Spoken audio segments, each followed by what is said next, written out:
ಅವರೆಲ್ಲರಿಗೆ ಭಗವಂತನಲ್ಲಿ ಭಕ್ತಿ ಪ್ರೇಮ ಉಂಟಾಗುವಂತೆ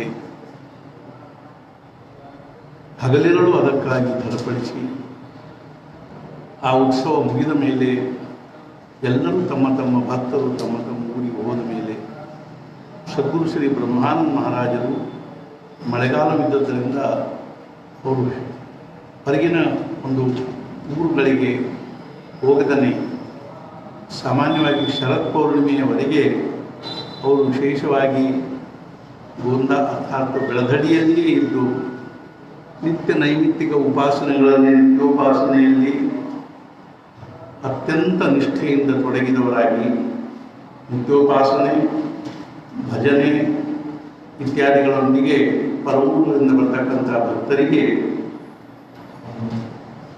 ಅನ್ನ ಸಂತರ್ಪಣೆ ಭೋಜನ ಪ್ರಸಾದ ಇತ್ಯಾದಿಗಳನ್ನು ಅಷ್ಟೇ ಒಂದು ಶ್ರದ್ಧೆಯಿಂದ ನಿಷ್ಠೆಯಿಂದ ಮಾಡ್ತಾ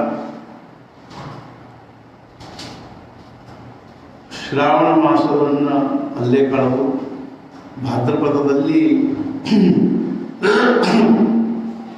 ರೋಷ್ಠಪದಿ ನಿಮಿತ್ತವಾಗಿ ಅಂದರೆ ಭಾದ್ರಪದ ಶುಕ್ಲ ಅಷ್ಟಮಿಯಿಂದ ಪೌರ್ಣಿಮೆಯವರೆಗೆ ಪ್ರತಿ ವರ್ಷ ನಾಮ ಸಪ್ತಾಹ ಮಾಡಬೇಕು ಅನ್ನುವಂಥ ಸಂಕಲ್ಪದಿಂದ ಆ ವರ್ಷದ ನಾಮ ಸಪ್ತಾಹವನ್ನು ಪರವೂರಿನ ಯಾವ ಸದ್ಭಕ್ತರು ತಮ್ಮ ಊರಲ್ಲಿ ಮಾಡಲಿಕ್ಕೆ ಕರೀತಾರೋ ಆ ಊರಲ್ಲಿ ಮಾಡಬೇಕು ಅನ್ನುವಂಥ ಒಂದು ಭಾವನೆಯಿಂದ ಇರಲಾಗಿ ಯಾವ ಊರನ್ನು ಅವ್ರು ಕರೀತಾರೋ ಆ ಊರಿಗೆ ಹೋಗಿ ಮಾಡಿದ್ರಾಯಿತು ಅನ್ನುವಂಥ ದೃಷ್ಟಿಯಿಂದ ಬೆಳದಡಿಯಲ್ಲಿ ನಿವಾಸ ಮಾಡಿದ್ದಾರೆ. ಶ್ರಾವಣ ಮಾಸದಲ್ಲಿ ಶ್ರಾವಣ ನಾಗಪಂಚಮಿ ನಿಮಿತ್ತವಾಗಿ ಊರಲ್ಲಿ ಎಲ್ಲ ಹುಡುಗರಿಗೆ ಒಬ್ಬರಿ ಬಟ್ಟಲುಗಳನ್ನು ಧರಿಸಿ ಅದರಲ್ಲಿ ದಾರಗಳನ್ನು ಉಣಿಸಿ ಎಲ್ಲರಿಗೂ ಅದನ್ನು ಆಟ ಆಡಿ ಕೊಡ್ತಾರೆ. ತಂಬಿಟ್ಟು ನುಂಡಿ ಹೆಣ್ಮಕ್ಕಳಿಗೆ ಕುಪ್ಪುಸ ಇತ್ಯಾದಿಗಳನ್ನು ಅರ್ಥಾತ್ ಏನು ಅಂದರೆ ಊರಿಗೆ ಎಲ್ಲರಿಗೂ ಕೊಡ್ತಾ ಇರ್ತಾರೆ. ಈ ರೀತಿಯಾಗಿ ಅನೇಕ ಪ್ರಕಾರದಿಂದ ತಮ್ಮ ಸದ್ಗುರುಗಳ ಕಾರ್ಯವನ್ನು ನಿರ್ವಹಿಸ್ತಾ ಸೇವೆಯನ್ನು ಮಾಡ್ತಾ ಬ್ರಹ್ಮಾನಂದ ಮಹಾರಾಜರು ನಿಜವಾಗಿಯೂ ಮಾನವ ಸಮಾಜಕ್ಕೆ ಒಂದು ಆದರ್ಶವನ್ನು ಸಮಾಜದ ಮುಂದೆ ಒಂದು ಆದರ್ಶವನ್ನು ಇಡ್ತಾ ಇದ್ದಾರೆ ಅನ್ನುವಂಥ ಚರಿತ್ರೆಯ ದಿವ್ಯ ಭಾಗವನ್ನು ಅಂಶವನ್ನು ನಾವೆಲ್ಲರೂ ಶ್ರವಣ ಮಾಡೋಣ. ನಾನು ಓದ್ತೀನಿ, ನಾವೆಲ್ಲರೂ ಶ್ರವಣ ಮಾಡಬೇಕಾಗಿ ವಿನಂತಿ. ಶ್ರೀ ಗುರುಗಳು ಜೀವನರಾಯರಿಗೆ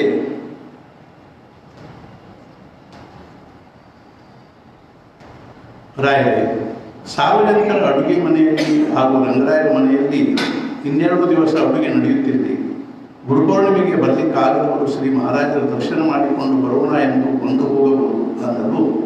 ಜೀವನರಾಯರ ಗುರುಗಳೇ ಹಾಗೆ ಮಾಡಬೇಕು ಅಂದರು. ಆಗ ಶ್ರೀ ಗುರುಗಳು ತಮ್ಮ ಕೋಣೆಯ ಕಡೆಗೆ ಹೋದರು.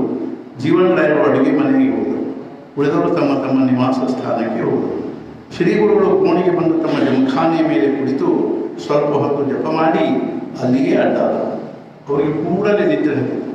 ಶ್ರೀಗುರು ಕಣ್ಣು ತೆರೆದು ನೋಡಿದಾಗ 4 ಗಂಟೆ ಆಗಿತ್ತು. ಅವರು ಕೈಕಾಲು ಮುಖ ತೊಳೆದುಕೊಂಡು ಜೀವನರಾಯರ ಮನೆಗೆ ಬಂದು ಕುರ್ಚಿಯ ಮೇಲೆ ಕುಳಿತರು. ಮನೆಯವರೆಲ್ಲ ಬಂದು ಶ್ರೀ ಗುರುಗಳಿಗೆ ನಮಸ್ಕಾರ ಮಾಡಿದರು. ಫಡ್ಕೆಯವರು ಹಾಗೂ ಅವರ ಕುಟುಂಬದವರು ಬಂದು ನಮಸ್ಕಾರ ಮಾಡಿದರು. ಆಗ ಶ್ರೀ ಗುರುಗಳು ಜೀವನರಾಯರಿಗೆ, ರಾಯರೇ, ಫಡ್ಕೆಯವರಿಗೆ ಒಂದು ಶಾಲು ಹಾಗೂ ಅವರ ಮನೆಯವರಿಗೆ ಸೀರೆ ಕೊಡಬೇಕು ಅನ್ನಲು ರಾಯರು ಹಾಗೆ ಆಗಲಿ ತಂದು ಕೊಡಬೇಕು ಎಂದು ಹೇಳಿ ಆಗಲೇ ತಂದೇ ಬಿಟ್ಟರು. ಶ್ರೀ ಗುರು ಫಡ್ಕೆಯವರಿಗೆ ಶಾಲು ಹೊದಿಸಿ ಸದ್ಗುರು ನಿಷ್ಠೆ ಹಾಗೂ ನಾಮಸ್ಮರಣೆ ಇವೇ ನಿಮ್ಮ ಜೀವನದ ಉಸಿರಾಗಬೇಕು ಅಂದರು. ಆಗ ಫಡ್ಕೆಯವರು, ಗುರುಗಳೇ, ಇವೆರಡೂ ನನ್ನ ಜೀವನದ ಕೊನೆಯ ಉಸಿರಿನವರೆಗೆ ದಿನದಿನಕ್ಕೂ ಬೆಳೆಯುತ್ತಾ ಹೋಗಲೆಂದು ಆಶೀರ್ವದಿಸಿರಿ ಅನ್ನುತ್ತಾ ಶ್ರೀ ಗುರುಗಳ ಪಾದಗಳನ್ನು ಗಟ್ಟಿಯಾಗಿ ಹಿಡಿದು ಅಳತೊಡಗಿದರು. ಆಗ ಶ್ರೀ ಗುರು ಅವರನ್ನು ಮೇಲೆತ್ತಿ ಅತ್ಯಂತ ವಾತ್ಸಲ್ಯದಿಂದ ಅಪ್ಪಿಕೊಂಡು ಬೆನ್ನ ಮೇಲೆ ಕೈಯಾಡಿಸುತ್ತಾ, ರಾಯರೇ, ನಿಮ್ಮ ಮೇಲೆ ಶ್ರೀ ಮಹಾರಾಜರ ಪೂರ್ಣ ಕೃಪೆ ಇರುತ್ತದೆ. ಆದ್ದರಿಂದಲೇ ಅವರು ನಿಮ್ಮ ಮನೆಗೇ ಬಂದು ಅನುಗ್ರಹ ಪಟ್ಟರು. ಲಕ್ಷಕ್ಕೊಬ್ಬರಿಗೆ ಇಂಥ ಭಾಗ್ಯ ಪ್ರಾಪ್ತವಾಗುತ್ತದೆಯೋ ಇಲ್ಲವೋ ಯಾರಿಗೂ ಗೊತ್ತು.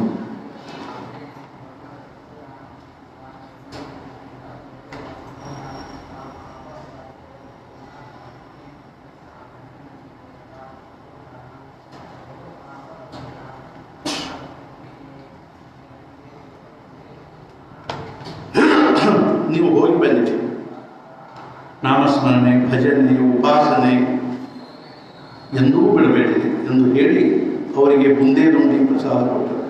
ಅವರ ಹೆಂಡತಿ ಮಕ್ಕಳಿಗೂ ಪ್ರಸಾದ ಕೊಟ್ಟರು. ಅದೇ ರೀತಿ ಎಲ್ಲ ಭಟ್ಟರಿಗೂ ಪ್ರಸಾದ ಕೊಟ್ಟು ನೀವೆಲ್ಲರೂ ಹೀಗೆ ಯಾವುದಾದ್ರೂ ಒಂದು ನಿಮಿತ್ತದಿಂದ ಮೇಲಿಂದ ಮೇಲೆ ಬರುತ್ತಿರಬೇಕು ಎಂದು ಹೇಳಿದರು. ಅದಕ್ಕೆ ಭಟ್ಟರು, ಗುರುಗಳೇ, ನಾವು ಹೇಳಿದಂತೆ ಮಾಡುತ್ತೇವೆ ಎಂದು ಹೇಳಿ ಮತ್ತೊಮ್ಮೆ ನಮಸ್ಕಾರ ಮಾಡಿದರು.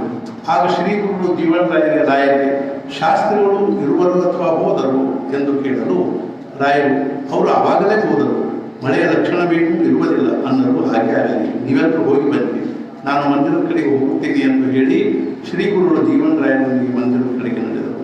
ಅಡಕೆಯವರು ಭಟ್ಟರು ಗಾಡಿಯ ಕಡೆಗೆ ಹೋದರು. ಶ್ರೀ ಗುರುಗಳು ಮಂದಿರದಲ್ಲಿ ಬಂದು ಶ್ರೀ ರಾಮದೇವರಿಗೆ, ಶ್ರೀ ಮಾರುತಿಗೆ ಹಾಗೂ ಶ್ರೀ ಮಹಾರಾಜರ ಸಿಂಹಾಸನಕ್ಕೆ ನಮಸ್ಕಾರ ಮಾಡಿ ಉಪಾಸನೆಗೆ ಕುಳಿತರು.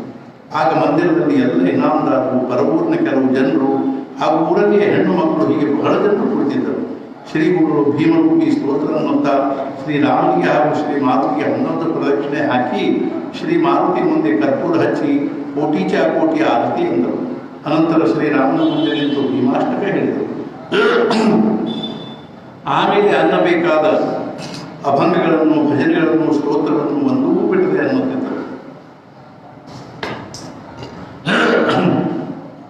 ಅವರ ಜೊತೆಗೆ ಇನಾಮದಾರರು ಅನ್ನುತ್ತಿದ್ದರು.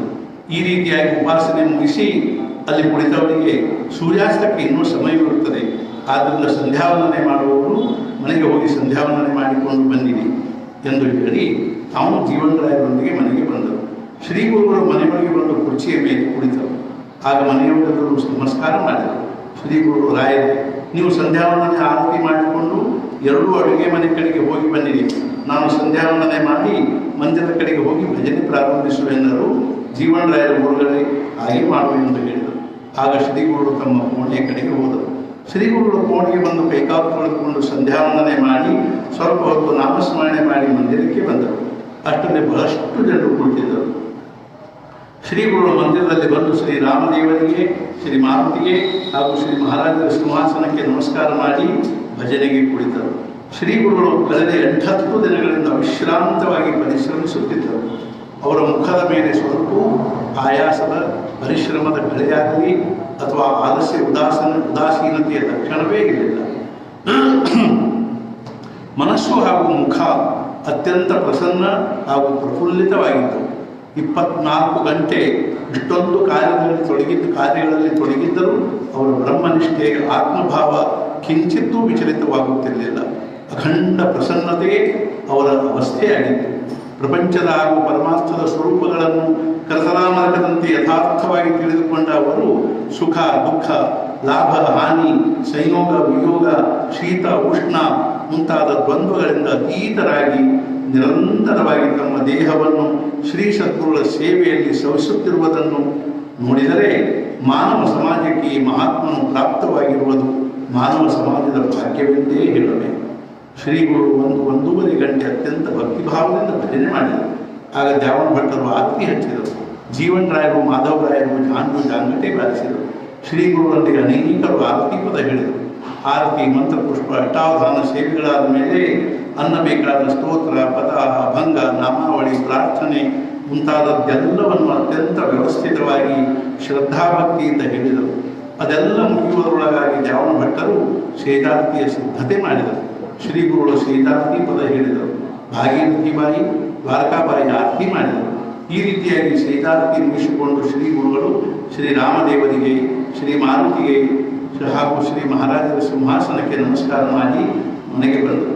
ಶ್ರೀಗುರುಗಳು ಮನೆಗೆ ಬಂದು ಕುರ್ಚಿಯ ಮೇಲೆ ಕುಳಿತರು. ಆಗ ಮನೆಯವರೆಲ್ಲರೂ ನಮಸ್ಕಾರ ಮಾಡಿದರು. ಭಾಗೀರಥಿ ಬಾಯಿಯು ಶ್ರೀ ಗುರುಗಳಿಗೆ, ಗುರುಗಳೇ, ಉಪಹಾರ ಸಿದ್ಧವಾಗಿದೆ ಅನ್ನಲು ಶ್ರೀಗುರುಗಳು ಹಾಗೆ ಆಗಲಿ ಎಂದು ಹೇಳಿ ಕೈಕಾಲು ತೊಳೆದುಕೊಂಡು ಬಂದರು. ಜೀವನರಾಯರು ಕಾಲು ಒರೆಸಿದರು. ಶ್ರೀಗುರು ಉಪಹಾರಕ್ಕೆ ಕುಳಿತರು. ಉಪಹಾರಕ್ಕಾಗಿ ಒಗ್ಗರಣೆ ಅವಲಕ್ಕಿ ಹಾಗೂ ಮೊಸರು ಅವಲಕ್ಕಿ ಮಾಡಿದರು. ಶ್ರೀಗುರು ಸಂತೋಷದಿಂದ ಉಪಹಾರ ಮಾಡಿದರು. ಜೀವನರಾಯರು, ಮಾಧವರಾಯರು ಮುಂತಾದ 6-7 ಜನರು ಉಪಹಾರ ಮಾಡಿದರು. ಎಲ್ಲರೂ ಉಪಹಾರ ಮಾಡಿ ಕೈಗೆ ಬಾಯಿ ತೊಳೆದುಕೊಂಡು ಬಂದು ಪ್ರಸಾದಿಯಲ್ಲಿ ಕುಳಿತರು. ಶ್ರೀಗುರುಗಳು ಕೈಗೆ ಬಾಯಿ ತೊಳೆದುಕೊಂಡು ಬಂದು ಕುರ್ಚಿಯ ಮೇಲೆ ಕುಳಿತರು.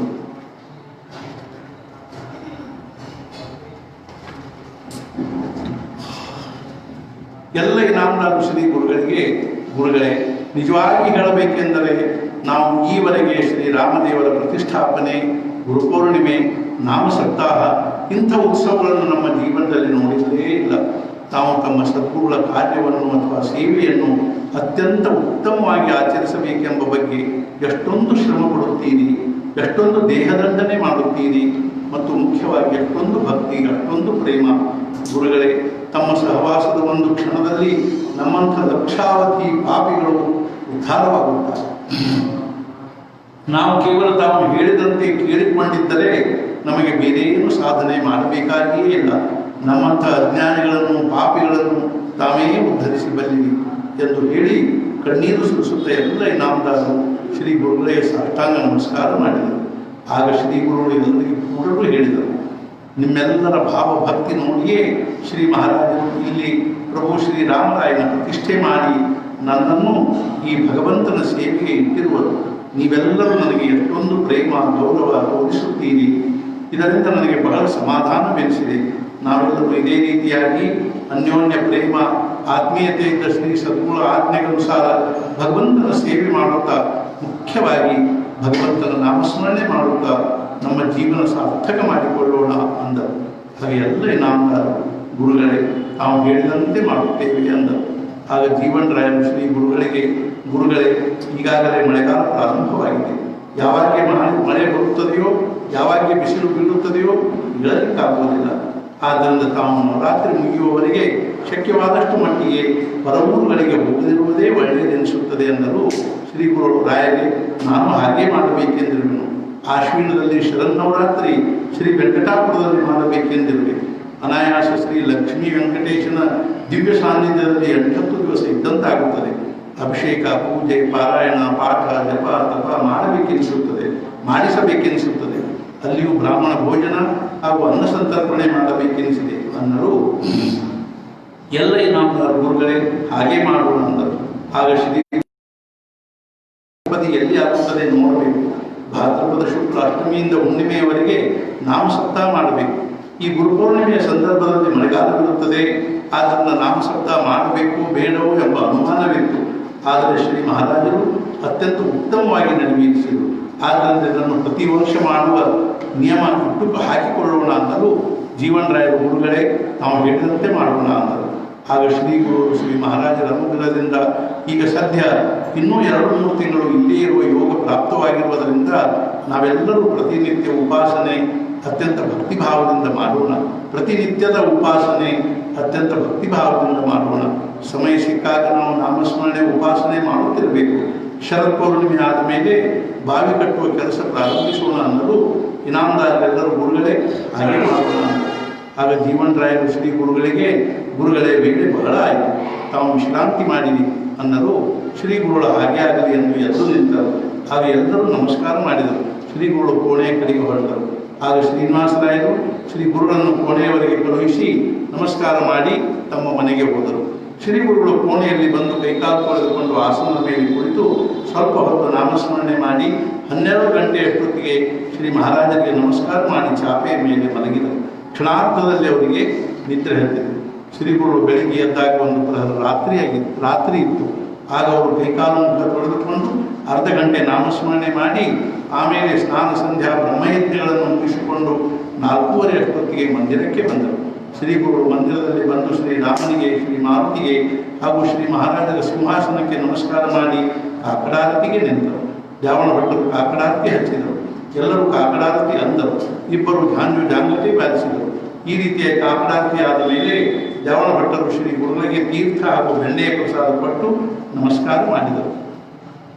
ಆಗ ಶ್ರೀ ಗುರುಗಳು ದ್ಯಾವಣ ಭಟ್ಟರಿಗೆ, ಭಟ್ಟರೇ, ನಿಮಗೆ ನಾಮಸಪ್ತಾಹ ಹಾಗೂ ಪೌರ್ಣಿಮೆಯಲ್ಲಿ ಬಹಳ ಆಯಾಸವಾಯಿತು ಅಂದರು. ಅದಕ್ಕೆ ದ್ಯಾವಣ ಭಟ್ಟರು, ಗುರುಗಳೇ, ತಮ್ಮ ತಳಮಳ, ಜಿಗುಟುತನ, ಪರಿಶ್ರಮ, ಭಕ್ತಿ ಭಾವ ನೋಡಿದರೆ ನಮಗೆ ನಿಜವಾಗ್ಲೂ ನಾಚಿಕೆ ಅನ್ನಿಸಬೇಕು. ಗುರುಗಳೇ, ನಮಗೆ ಏನೂ ಶ್ರಮವಾಗಿರುವುದಿಲ್ಲ. ಆದರೆ ನಾವು ಈ ಜನ್ಮದಲ್ಲಿ ತಮ್ಮ ಪ್ರೀತಿಗೆ ಪಾತ್ರರಾಗಿದ್ದರೆ ಅದೇ ನಮ್ಮ ಭಾಗ್ಯ. ಗುರುಗಳೇ, ಇದಕ್ಕಿಂತ ದೊಡ್ಡ ಭಾಗ್ಯ ನಮ್ಮ ಪಾಲಿಗೆ ಜಗತ್ತಿನಲ್ಲಿಯೇ ಇಲ್ಲ. ಗುರುಗಳೇ, ನಾವು ಇದೇ ರೀತಿ ತಾವು ಹೇಳಿದಂತೆ ಸೇವೆ ಮಾಡಿಕೊಂಡು ತಮ್ಮ ಚರಣದಡಿಯಲ್ಲಿ ಬಿಟ್ಟುಕೊಂಡಿದ್ದರೆ ನಮಗೆ 4 ಮೋಕ್ಷಗಳು ಪ್ರಾಪ್ತವಾದಂತೆ. ತಾವು ಯಾವಾಗಲೂ ನಮ್ಮನ್ನು ತಮ್ಮ ಹತ್ತಿರ ಬಿಟ್ಟುಕೊಂಡು ಈ ದೇಹದಲ್ಲಿ ಪ್ರಾಣವಿರುವವರೆಗೆ ತಮಗೆ ಸಂತೋಷವಾಗುವಂತೆ ಈ ಪಾಮರನಿಂದ ಅಖಂಡವಾಗಿ ಸೇವೆ ಮಾಡಿಸಿಕೊಳ್ಳಿದಂತಿಷ್ಟೇ ತಮ್ಮ ಚರಣಾರವಿಂದಗಳಲ್ಲಿ ಪ್ರಾರ್ಥಿಸುತ್ತೇನೆ ಎಂದು ಒಂದೇ ಸವನೆ ಕಣ್ಣೀರು ಸುರಿಸುತ್ತಾ ಸಾಷ್ಟಾಂಗ ನಮಸ್ಕಾರ ಮಾಡಿ ಶ್ರೀ ಗುರುಗಳ ಚರಣಗಳನ್ನು ಗಟ್ಟಿಯಾಗಿ ಹಿಡಿದುಕೊಂಡು ಬಿಕ್ಕಿ ಅಳತೊಡಗಿದರು.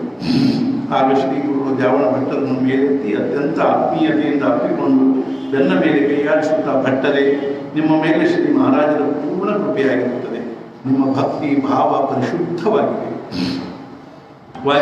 ನೀವು ಬಹಳಷ್ಟು ನಾಮಸ್ಮರಣೆ ಮಾಡಿರಿ, ಶ್ರೀರಾಮರಾಯನ ಸೇವೆ ಮಾಡಿರಿ, ನಿಮ್ಮ ಜನ್ಮ ಸಾರ್ಥಕವಾಗುವುದು.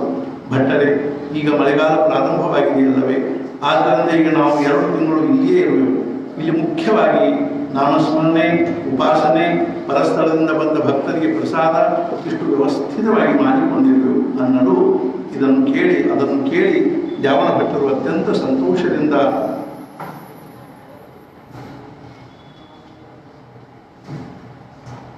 ಚಪ್ಪಾಳೆ ತಟ್ಟುತ್ತಾ ಮತ್ತೊಮ್ಮೆ ಸಾಷ್ಟಾಂಗ ನಮಸ್ಕಾರ ಮಾಡಿ, ಗುರುಗಳೇ, ನನಗೆ ಬಹಳವೆಂದರೆ ಬಹಳ ಸಂತೋಷವಾಯಿತು ಅಂದರು.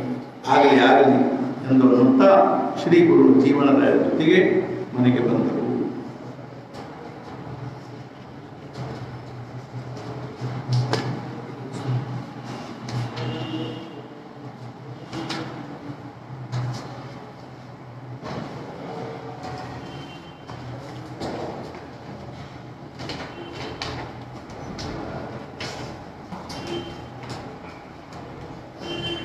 ಶ್ರೀರಾಮ್.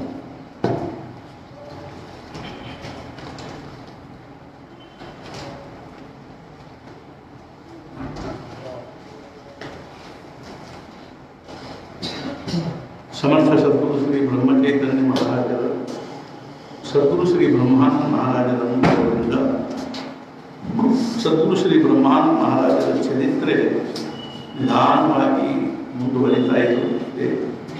ನಿಜವಾಗಿಯೂ ಕೇವಲ ಅವರ ಕೃಪೆಯಿಂದಲೇ ಪಂಗುಂ ಲಂಘಯತೆ ಗಿರಿ ಮೂಕಂ ಕರೋತಿ ವಾಚಾಲಂ ಪಂಗುಂ ಲಂಘಯತೆ ಗಿರಿ ಯತ್ಕೃಪಾತಮಹಂ ವಂದೇ ಪರಮಾನಂದ ಮಾಧವನು. ಹಾಗೆ ಆ ಸದ್ಗುರುಗಳ ಕೃಪೆಯಿಂದಲೇ 4 ಅಕ್ಷರಗಳನ್ನು ಬರೆಯುತ್ತಿರುವುದನ್ನು ತಮ್ಮೆಲ್ಲರ ಮುಂದೆ ನಿವೇದನೆ ಪಡಿಸುತ್ತಾ, ಈಗ ನಾವು ಪ್ರತಿ ದಿವಸ ಓದುವ ಯಾವ ಒಂದು ಅಂತರ್ಯಾತ್ರೆ ಅನ್ನುವಂಥ ಒಂದು ಚಿಕ್ಕದಾದರೂ ಅತ್ಯಂತ ದಿವ್ಯವಾಗಿರ್ತಕ್ಕಂಥ ಈ ಪುಸ್ತಕದ ಕೆಲವು ಪುಟಗಳನ್ನು ನಾನು ತಮ್ಮೆಲ್ಲರ ಮುಂದೆ ಪ್ರಸ್ತಾಪಿಸ್ತಾ ಇದ್ದೀನಿ. ತಾವೆಲ್ಲರೂ ಅದನ್ನು ಲಕ್ಷ್ಯ ಕೊಟ್ಟು ಕೇಳಿ ಅವುಗಳಲ್ಲಿ ವಿಚಾರಗಳನ್ನು ಪುನಃ ಚಿಂತನೆ ಮಾಡಿ ನಾವೆಲ್ಲರೂ ನಮ್ಮ ಜೀವನದಲ್ಲಿ ಏನಾದರೂ ಭಗವಂತನ ನಾಮಸ್ಮರಣೆ, ಉಪಾಸನೆ, ಭಕ್ತಿ, ಪ್ರೇಮಗಳಿಂದ ಜೀವನವನ್ನು ಸಾರ್ಥಕ ಮಾಡಿಕೊಳ್ಳಬೇಕು ಅಂತ ಹೇಳಿ ನಾನು ಇಂದಿನ ಒಂದು ಅಧ್ಯಾಯವನ್ನು ಪ್ರಾರಂಭ ಮಾಡ್ತಾ ಇದ್ದೀನಿ.